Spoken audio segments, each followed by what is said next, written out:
What's up, Gun and Kitchen family? I was really worried it was gonna be a bad week with shipments because it was looking kind of scary, but we got this small one in. But it's got some really good stuff in there. So obviously, three of the high reses. Got your red frame, your Wing Zero, and your God Gundam. Master grades are still super hard to come by. Don't worry, I've been looking at April, May, and June. Should be getting some decent stuff around then, but hopefully we get some nice stuff in February too. But the EX, this is the one that came out a little while ago, 2020. So this is the one with the crazy lights and comes with the cage for the unicorn and all the extra shields as well. So good stuff there. Got some of those add-on parts for your IBO kits. What's cool about these is some of the stuff came out like P Bandai, but you can just make your own if you can paint.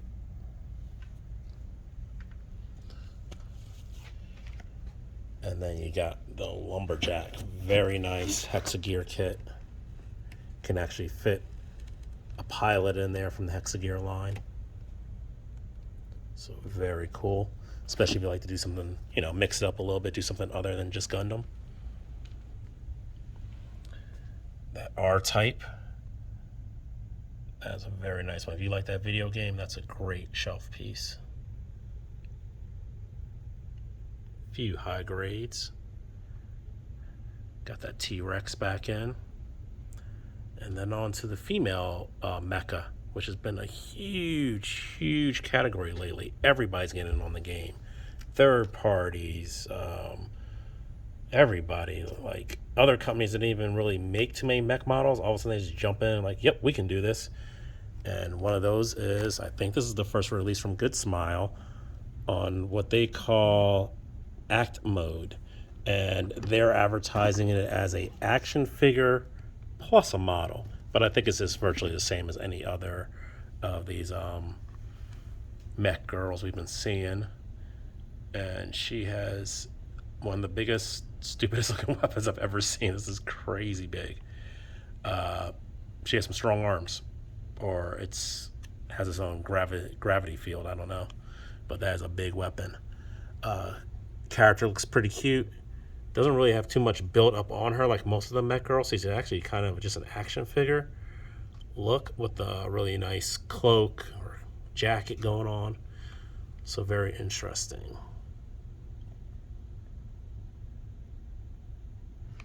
And then we have our mobile dolls. So Sarah and May, and then that really nice Wonder Woman that Kodo did. Then we got that Gurren Lagann back in. This is a nice big kit. So if you're a Gurren Lagann fan, you've always been waiting for them to make something, there you go, they finally did.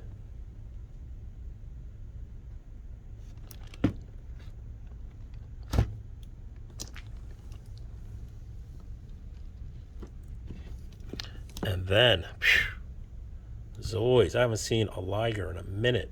So from that we've had that new Wild Liger from the newer series, but one of the OG Ligers, man, it's been a while. So we got the Blade Liger, classic right there. And that giant Eevee back in. The entry grade RX with the weapon pack here. So you get all those nice weapons in there. Gotta have that mace, right? And then this is pretty cool.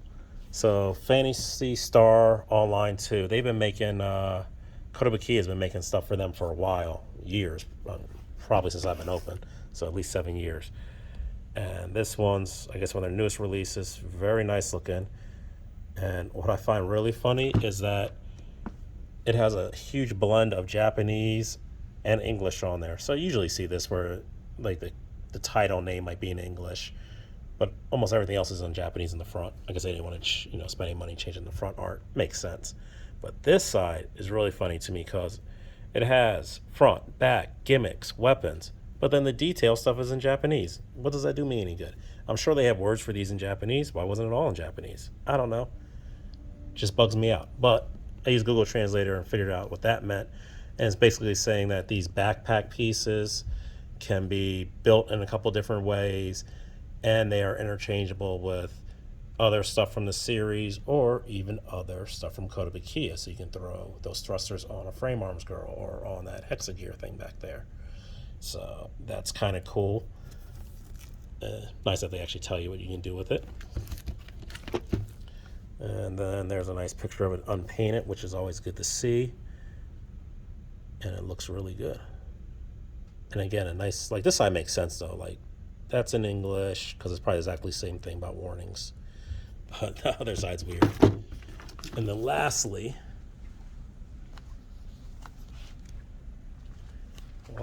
we got this young lady right here from, I'm going to try not to butcher this name, but first of all, it starts out with 4 S's, SSS, Dinah Xenon. I think that's what it's called. And then this guy from Dragon Quest. And you got Demon Slayer and a Yu-Gi-Oh character. So this is interesting. Like the Demon Slayers, they call it cartoonized. So it seems like an even more cartoon version of a chibi or SD look, which, you know, your Nendroids already are. So you got that kind of traditional Nendroid look we're used to, and then you got something that's more like even more cartoony. So interesting. Lots of options out there nowadays. And of course, you Yu-Gi-Oh fans, you'll like that one. All right, that's all I got. Hopefully we get some more stuff in this week. But if not, we got some good stuff in the store. So come on through, and I'll talk to you later. Peace.